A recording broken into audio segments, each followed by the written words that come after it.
Prefabricated structures. So previously we have seen the unit 1 and in unit 2 on introduction and also the prefabricated components. Now we are going to discuss about the design principles which are involved in the prefabricated structures. So we move on to. So this is the syllabus for design principles unit, and here we are going to discuss about the design philosophy which are involved in the prefabrication, and also the design of cross section based on efficiency of material used, and the joint flexibility, and what are the problems associated in that. Based upon that, what are the design features are been carried, so that also will be discussed. And allowance for joint deformation and demountable precast concrete system. It is nothing but the disintegrating. So we are going to demount all the structural members, so that is said to be an demountable or a disintegrating of a precast concrete system.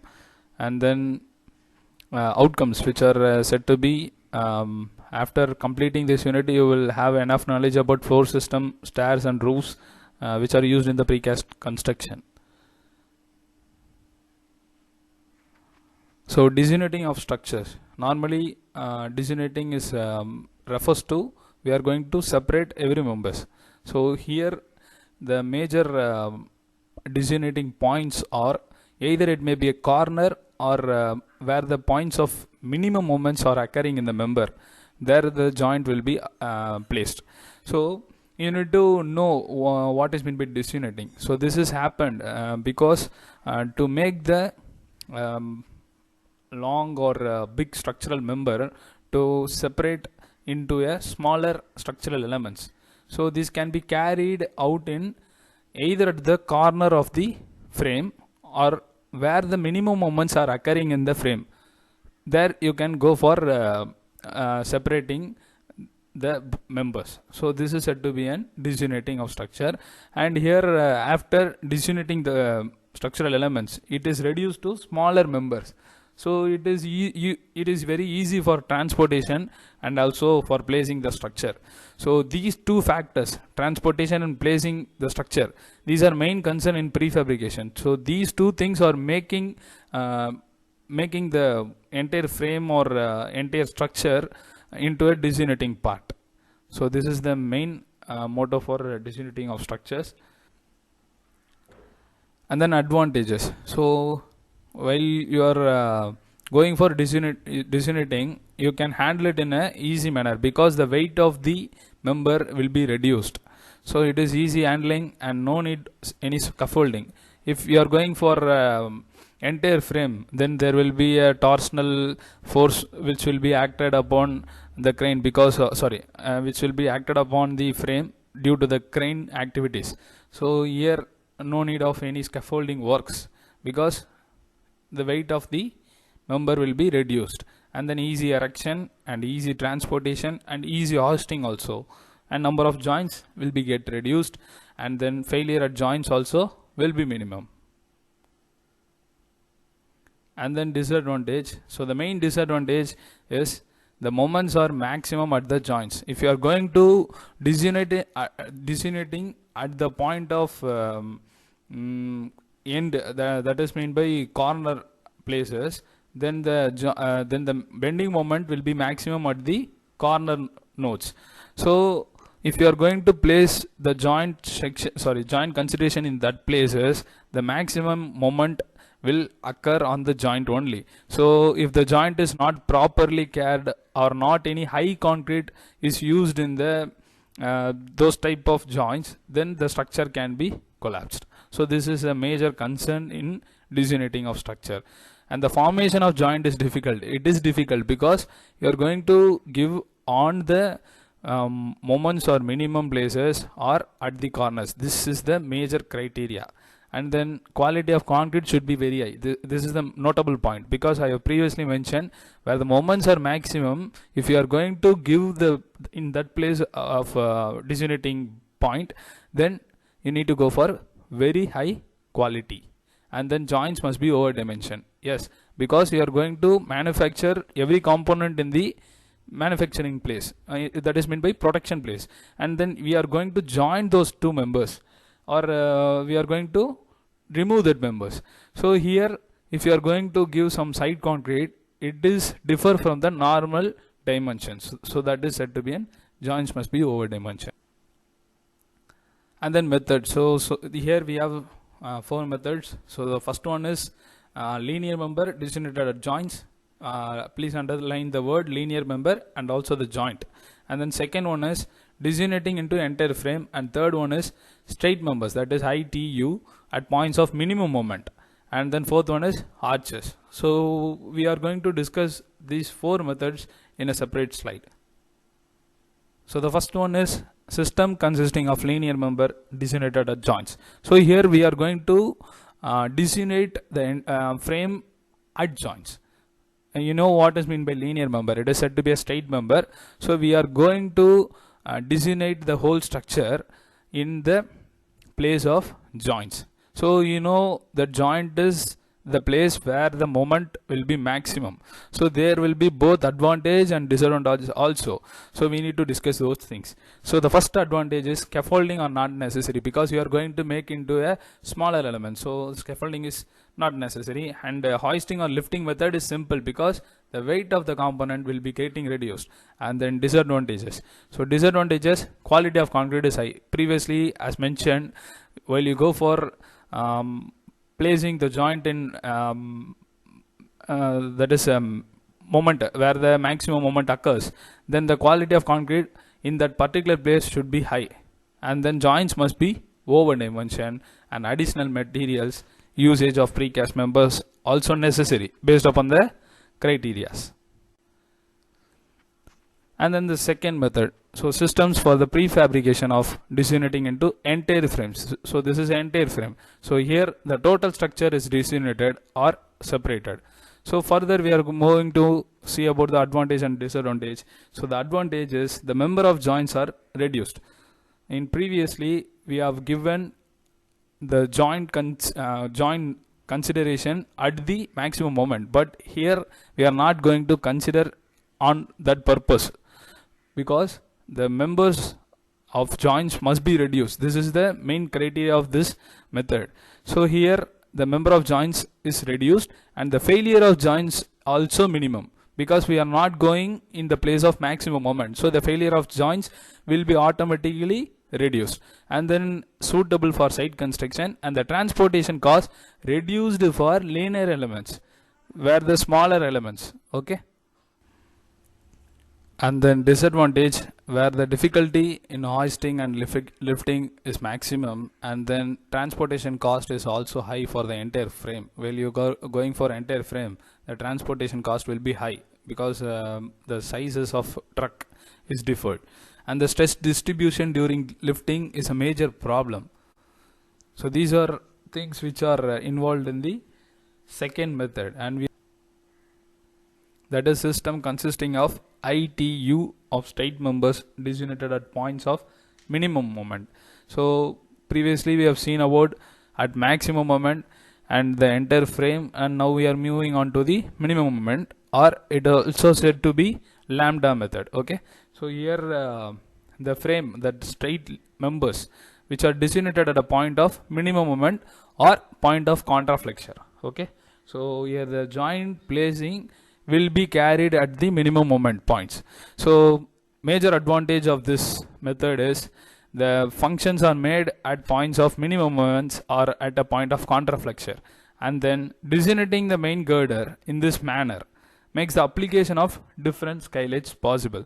So similarly, the disadvantage also, the temperature resisting of frame member on each other necessitates the use of cantilevers having off depth, and proper forming of this cause difficulty. So it is difficult for the cantilever members.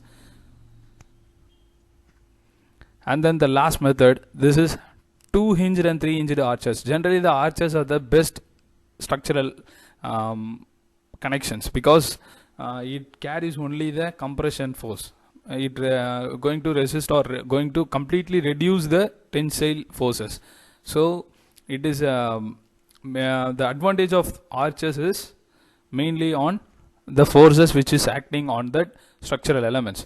So this is produced and placed of arch members are more difficult than the normal members. So it is a difficulty in hoisting or lifting, and then arched structures are normally used for bridging span more than 20 to 25 meters, and these members are generally precast and assembled in statistically determinant.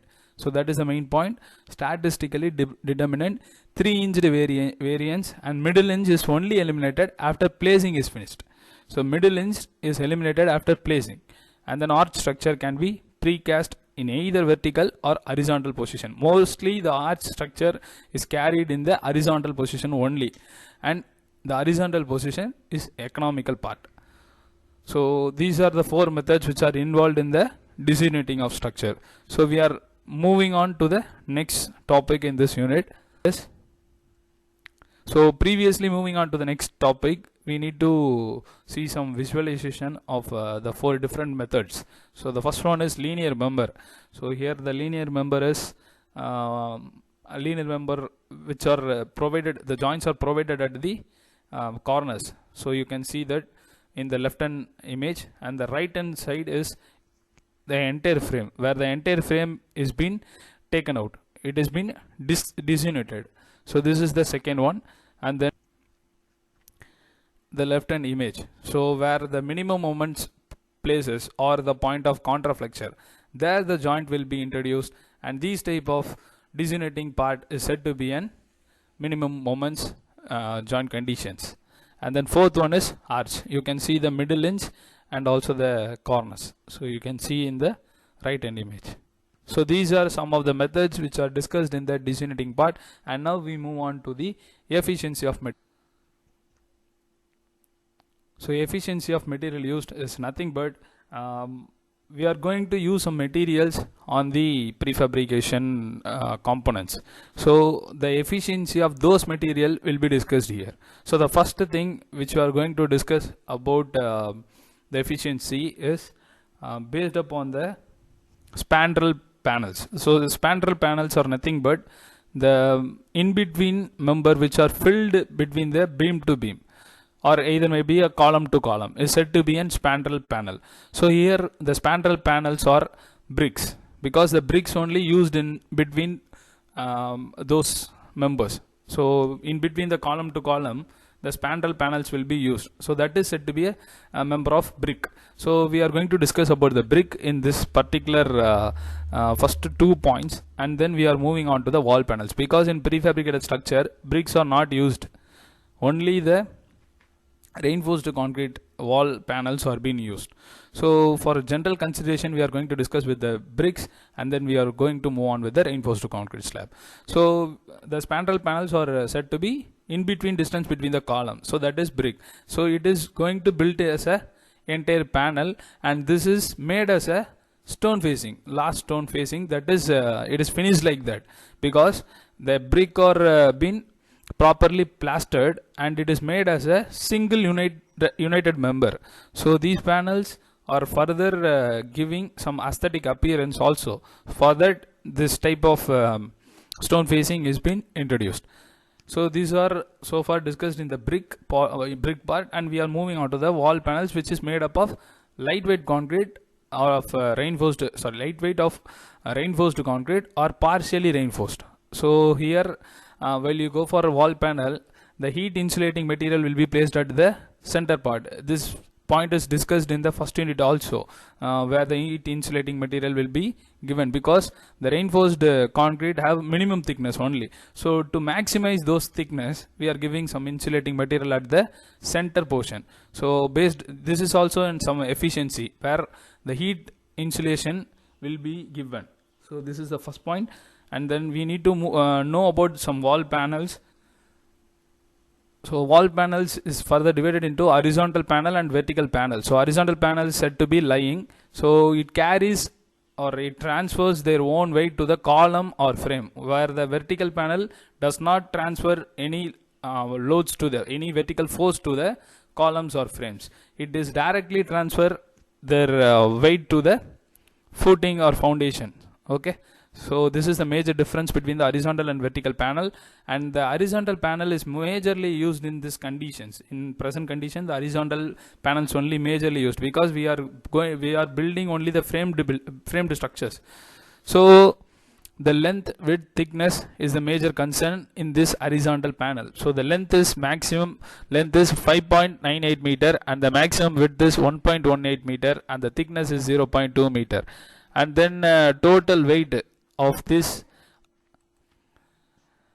and then total weight is total weight is maximized to 35 tons, that is nearly to 33,000 kilogram.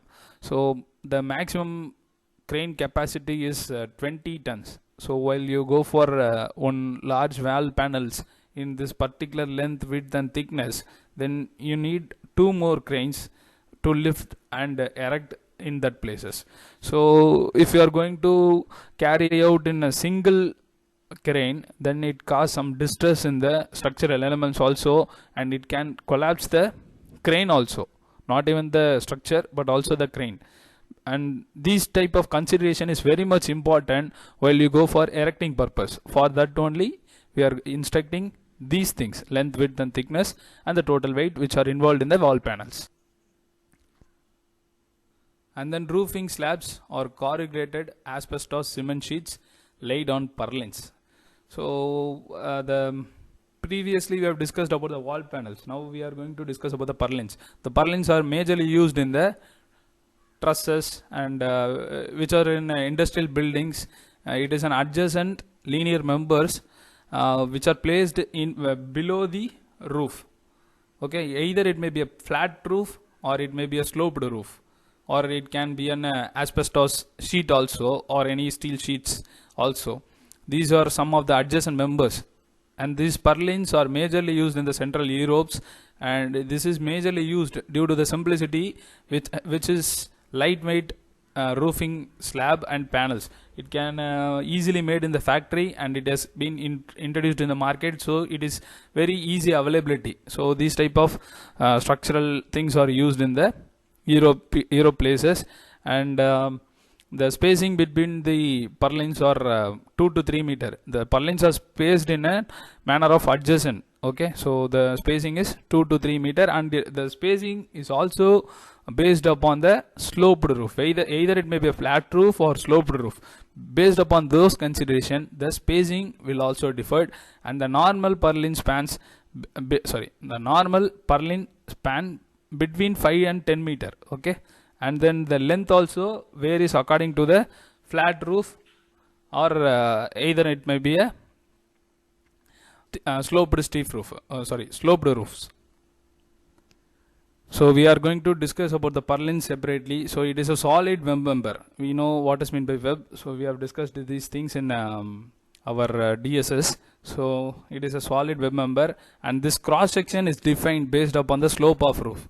Okay, not only the cross section but also the span and also the thickness and also the length. It is based upon the slope of roof. And then the purlins usually for the flat roof, it in a section of T section, rectangular T section, and if it is in a sloped roof, it is maybe in L section or channel section. Okay, and then the maximum spacing for flat roof is 3 meter, while you go for sloped roof it is 1.25 meter. So these are some general consideration which are used in the purlins, and these are some of the efficiency of material used. And in our next lecture we will discuss about the design of cross section based upon the efficiency of material used. Thank you.